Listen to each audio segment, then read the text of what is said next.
నాకేదో అనిపించింది. నాకు తెలిసి ఆ వ్యక్తి దగ్గరలోనే ఉండుంటాడు. నాకు తెలుసు నువ్వు అక్కడే ఉన్నావని. నా నుండి దాక్కోవడానికి ప్రయత్నించింది చాలు, ఇంకా బయటకు వచ్చేయి. నువ్వు నాతో మాట్లాడుతున్నది మంచి మర్యాద కాదు.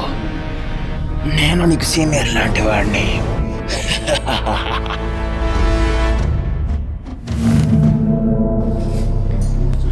నిన్ను నేను చివరిసారిగా చూసినప్పటికంటే నువ్వు కొంచెం బలంగానే కనిపిస్తున్నావు. చూసి చాలా కాలమైంది జెనిట్సు. కైగాకు, నువ్వు ఇప్పుడు ఒక డీమన్వి కాబట్టి ఇంకెక్కువసేపు నువ్వు నా సీనియర్గా ఉండలేవు. మంచిది, నువ్వు ఇంకా మారలేదు, ఇంకా బలహీనుడివే. ఎందుకు నీ మొహం అలా పెట్టావు? నేనంటే ఏమన్నా భయమా? ఇప్పుడు నువ్వు కాశీ రావా? చెప్పు జెనిట్సు, నువ్వు ఫస్ట్ ఫామ్ తప్ప వేరేదేమన్నా వాడగలవా? అప్పర్ మూన్ డీమన్స్ అన్ని నిన్ను పిచ్చోని చేశాయి, అందుకే నువ్వు లోయెస్ట్ ర్యాంక్లో ఉన్నావు. నువ్వు బాగా ఎక్కువ మాట్లాడుతున్నావు. అసలు నువ్వు ఒక డీమన్ ఎంత అయ్యావు? అది నీకు అవసరం లేదు. అసలు నువ్వెందుకని,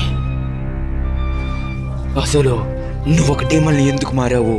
అది కూడా నువ్వు తండ్రి బ్రీతింగ్ నేర్చుకొని. నువ్వు అసలు ఒక డీమన్లా మారకుండా ఉండుంటే మాస్టర్ గారు అసలు చనిపోయిండేవారు కాదు.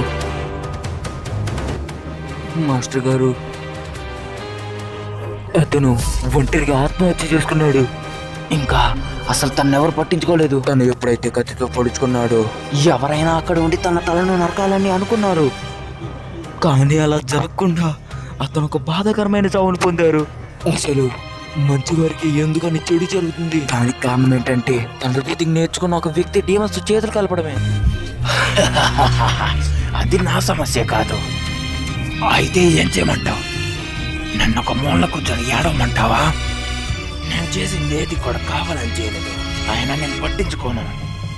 పరిస్థితులు ఏమైనప్పటికీ నాకు ఎవరైతే గౌరవిస్తారో నేను వారి వైపు ఉంటాను. నిజానికి ఆ ముసలివాడు బాధాకరమైన చావును అనుభవించి తీరాల్సిందే. ఎందుకంటే అతను నా కష్టాన్ని గుర్తించలేకపోయాడు, నన్ను గొప్పవాడికి అంగీకరించలేదు.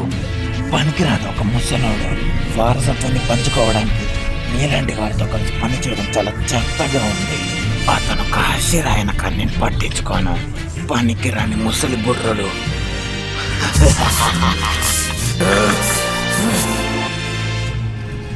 మాస్టర్ గారు ముసలివారు కాదు. నేను చెత్తనని నువ్వు అనుకుంటే నువ్వు నా ముందు దుమ్మువి. నేను మాత్రమే ఫస్ట్ ఫామ్ వాడగలను, కానీ నువ్వు అన్ని వాడగలవు. ఫస్ట్ ఇది తప్ప. మాస్టర్ గారు ఒక భయంకరమైన చావును పొందారు, ఎందుకంటే తను సరైన వారసుని కలిగి ఉండడానికి అదృష్టవంతుడు కాదు. నోరు మూసుకొని పిచ్చోడా, నీ ఇష్టం నా మీద రుద్దుకో.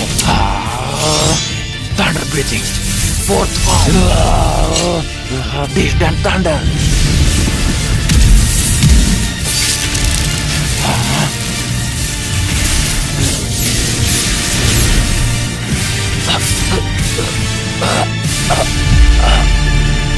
అసలైన చెత్త వినుసు చాలా నెమ్మదిగా ఉన్నావు.